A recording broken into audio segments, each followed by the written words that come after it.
Eh bien bonjour à toutes et à tous les dragons, j'espère que vous allez tous très bien. On se retrouve aujourd'hui pour un nouvel épisode tant attendu je pense du JDJ. Et oui, le dernier épisode, il date d'il y a quasiment 2 mois.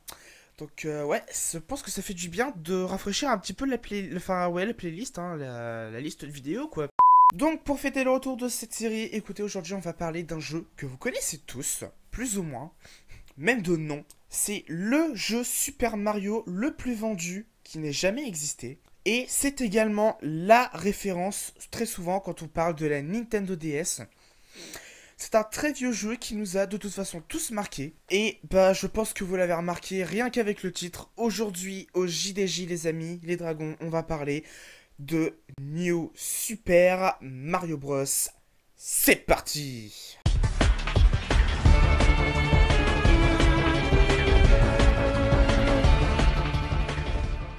Alors, New Super Mario Bros, eh ben écoutez, c'est un jeu qui est très très vieux déjà. Il date de 2005-2006. Il est sorti sur la Nintendo DS. Alors la Nintendo DS, hein, vous savez déjà très bien ce que c'est, j'ai pas besoin de vous faire des dessins. Et bah écoutez, il s'agit effectivement du jeu, il me semble, le plus vendu de la série Super Mario. Puisqu'il a littéralement dépassé les 30 millions d'exemplaires. Ce qui est énormissime pour un jeu, sur console en tout cas. Et d'ailleurs, la Nintendo DS, quant à elle, c'est la deuxième console la plus vendue au monde, toutes consoles confondues. C'est pour ça que le jeu Mario s'est aussi bien vendu. Parce que la console en elle-même, déjà, quand tu sais qu'elle a fait plus de 150 millions d'exemplaires, quand même, c'est déjà pas trop mal. Hein. Ça, après, c'est pas étonnant du coup. Bref, donc c'est un vieux jeu de la DS. C'est un jeu donc de plateforme 2D et 3D mélangés du coup. Et c'est vrai que si le jeu il a aussi bien fonctionné, c'est déjà parce que à ce moment-là, ça faisait déjà presque une douzaine ou une quinzaine d'années déjà qu'il n'y avait pas eu de jeu en 2D. Imaginez, vous êtes presque 15 ans sans avoir un jeu en 2D. Ah ouais. Donc du coup, après 14 ans passés sur des jeux 3D, etc., Nintendo, ils ont décidé de revenir aux sources avec un nouveau Mario en 2D. Et ce Mario, vous le connaissez tous, ce n'est autre que New Super Mario Bros. Lui-même, premier du nom. Alors l'histoire du jeu est très simple. Bowser Jr. Est totalement planqué, on le voit pas au début de la cinématique, mais on voit déjà Mario et Peach qui se promènent devant le château, tout simplement. Et puis là, il y a une sorte de nuage très très sombre qui vient foudroyer le château et provoquer un énorme incendie. Mario, curieux de savoir ce qui se passe, fonce tout droit en laissant la princesse Peach toute seule. Évidemment, très mauvaise idée. Bowser Jr., qui était planqué derrière, en profite pour attraper la princesse Peach et il se barre avec. Bon, Mario, il part à sa poursuite, hein. Et c'est là que commence l'aventure à travers 8 mondes pour aller jusqu'au château de Bowser, vaincre Bowser et son fils et récupérer la princesse. Le jeu est absolument génial. Et alors, il n'y a pas forcément beaucoup de power-up, mais ça n'empêche pas que le gameplay est très bien pensé. Tout est bien coordonné avec les deux écrans de la console, puisque en plus c'était la première console et avec la 3DS c'est la seule à avoir littéralement deux écrans. Voilà. Donc ouais, c'était vraiment pas courant à ce moment-là, avant la sortie de la console, d'avoir littéralement deux écrans sur une console. On avait l'habitude en fait d'un seul écran, mais là on en a deux. Alors c'est vrai qu'au départ les gens comprenaient pas forcément à quoi ça servait d'avoir deux écrans, mais finalement quand les gens s'y sont testés, écoutez, ça a tellement plu que à la sortie de la console, parce que Nintendo ils ont proposé des tests aux autres avant de lancer la console, et ça a tellement plu aux gens que la console a explosé dès sa sortie et ça a fait remonter Nintendo dans le game. De toute façon, Nintendo, ils ont toujours été les meilleurs dans les consoles portables, donc c'est pas tellement étonnant. Quoique 150 millions d'exemplaires, ça reste quand même un score impressionnant. C'est quand même la deuxième console la plus vendue de tous les temps maintenant. Donc voilà. Donc voilà, New Super Mario Bros. Est donc un jeu en 2D voilà, qui a été vraiment très bien adapté à la Nintendo DS. Donc voilà, avec l'écran tactile, on a la barre de progression dans le niveau et on a le petit stock du power-up comme ça. Au cas où on est un peu en galère, on peut toujours s'en servir. Et donc voilà, il suffit d'utiliser le stylet bien évidemment. En plus, les graphismes sont super bien faits, les décors sont géniaux, c'est vraiment super cool, c'est quand même déjà vraiment bien pour l'époque. Les musiques, j'ai rien à dire, elles sont géniales, elles sont parmi mes préférées. Donc voilà, c'est pour vous dire à quel point ça m'a marqué. Évidemment, les musiques, elles marquent toujours également, hein. Donc voilà, il y a déjà pas mal de bons points là-dessus. Et il y a autre chose aussi qui a, je pense, pas mal contribué à ça, à la popularité du jeu, c'est que bah il y avait un mode versus et il y avait un mode mini-jeu. Alors déjà, on va parler déjà un petit peu du mode mini-jeu. On retrouve beaucoup de mini-jeux qui étaient déjà apparus dans Super Mario 64 DS, qui est le premier jeu de la Nintendo DS d'ailleurs. Et simplement, bah, les gens déjà, je pense qu'ils étaient bien contents de retrouver leur mini-jeu adoré. Et en plus, il y en avait littéralement des nouveaux. Donc forcément, là, il y a pas mal de nouveautés, etc. On a un retour aux sources, la nostalgie est présente, etc. Là, il y a déjà tout pour plaire quasiment. Donc il y a beaucoup de mini-jeux et on peut carrément y jouer à 4. On peut se faire littéralement un battle à 4, hein, voilà, pas de souci. Donc déjà, en plus, il y a un mode multijoueur pour les mini-jeux, c'est déjà super. Mais il y a également un mode Mario versus Luigi. Voilà, il y a un mode 1 versus 1. Voilà. Là, c'est pareil. Donc, vous choisissez ou Mario ou Luigi. Alors, déjà, il faut connecter les deux. Il faut déjà connecter tout le monde, hein, parce que sinon, ça va pas marcher. Mais c'était déjà un truc également super. Le concept était simple. Vous aviez des étoiles géantes à récupérer sur différents niveaux. Vous pouviez également choisir le nombre d'étoiles à récupérer, tant qu'à faire. Et aussi, avait récupéré le plus d'étoiles à travers les différents niveaux proposés, remportait la victoire. Donc voilà, c'était quelque chose de super génial pour l'époque. T'as un jeu en 2D, mais dans ce jeu, t'as littéralement du multijoueur local. C'est énormissime pour l'époque. C'est vraiment superbe, etc.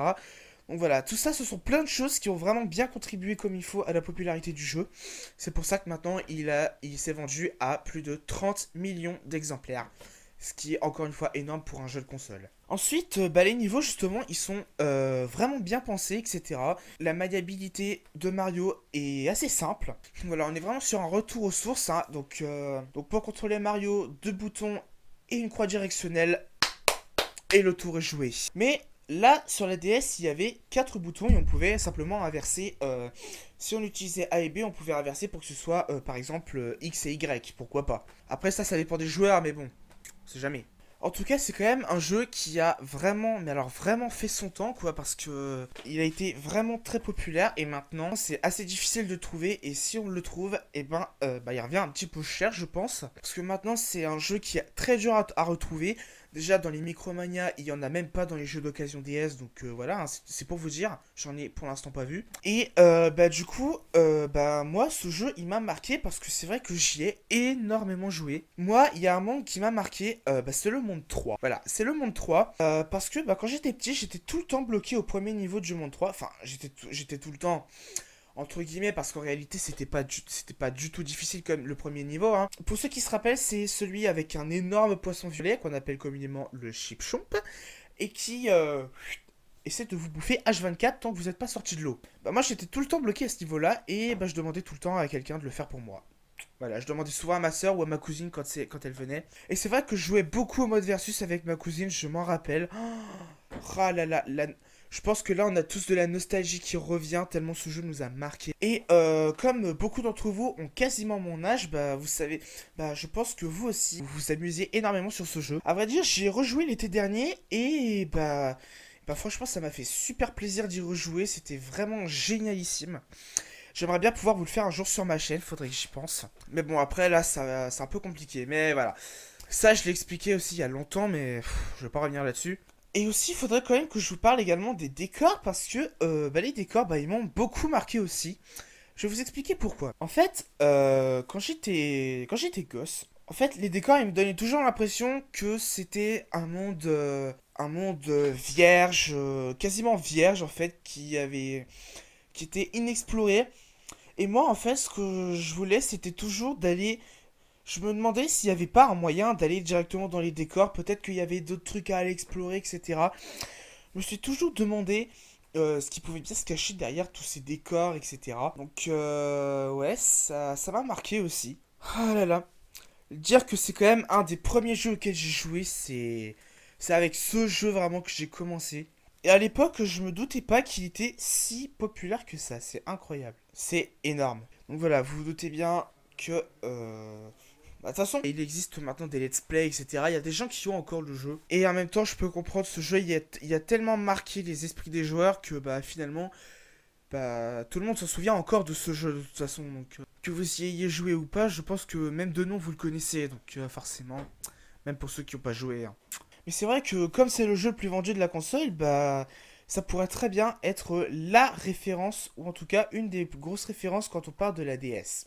Voilà, de la console. Finalement, c'est un jeu qui a littéralement 15 ans déjà. Hein. C'est incroyable et franchement, il est toujours aussi mémorable. Ce qu'on peut ajouter aussi, c'est que bah, il n'y a pas forcément beaucoup de power-up, même s'il y a quand même pas mal d'objets, bien évidemment. On connaît tout ça, les blocs bonus qu'on avait sur la carte, etc. Je pense que ça, on s'en souvient aussi. Et les pièces étoiles à récupérer. Ah là là là là là. Les pièces étoiles, elles sont quand même très bien foutues également. Et d'ailleurs, c'est la première fois qu'on a affaire aux pièces étoiles. Ça, c'était une vraie nouveauté aussi. Les pièces étoiles, elles sont apparues avec, ce jeu-là, tout simplement. Il y a aussi deux power-up. Enfin, non, en tout cas, il y a un power-up qui me semble. Oui, il y a un power-up qui a fait son apparition avec ce jeu-là aussi. C'est le mini champi. En fait, c'est un power-up que j'aimais beaucoup à l'époque. Alors maintenant, je m'en fous un peu complètement parce que bah, il est plus tellement utile. Vraiment, et en plus, il est assez rare, c'est assez dur de le trouver. Et fallait avoir de la chance pour le choper dans les maisons champignons aussi. Et donc oui, c'est là également, il me semble qu'on a... alors non. Non, les maisons champignons, elles sont pas apparues à ce moment-là, elles sont déjà apparues bien avant. Mais bah franchement, c'était très bien. Moi j'aimais beaucoup ça aussi. Et il y avait aussi des niveaux bah, du coup qu'on pouvait débloquer à l'aide des pièces étoiles si on en avait suffisamment. Et lorsque vous aviez fini le jeu, eh bien vous aviez une maison champignon bleue au tout début, au premier monde. Et, et dans cette maison, bah, vous pouviez carrément échanger vos pièces étoiles contre des petits fonds d'écran sur l'écran tactile. Et c'était vraiment stylé ça aussi. Ça, c'est un truc que j'ai quasiment jamais fait et j'aurais dû le faire plus souvent. Mais bon, dans tous les cas, il y a encore des choses à dire, mais bah, ça fait déjà un petit moment que j'enregistre. Donc, bah écoutez, on va s'arrêter là. On a déjà dit pas mal de choses. Donc voilà, c'était quand même un épisode assez gros hein, déjà. C'était déjà pas mal. J'ai vraiment adoré vous parler de ce jeu. Tellement il m'a marqué, tellement il m'a plu. C'est vraiment ce jeu-là qui m'a lancé dans ma carrière de joueur de jeux vidéo, etc. Et bah, franchement, j'ai vraiment pris beaucoup de plaisir quand j'avais 4-5 ans à jouer à ce jeu. C'était il y a plus de 10 ans maintenant. Et vraiment, même après tout ce temps, ce jeu, il me marque encore. Et j'ai toujours cette envie incroyable de vous le faire en let's play un jour. Je me rappelle que je l'avais fait sur mon ancienne chaîne. Mon ancienne chaîne, je vous referai une vidéo dessus un jour. Mais c'est vrai que bah, je l'avais fait sur mon ancienne chaîne et bah, j'avais super bien avancé, j'étais quasiment à la fin déjà. Hein.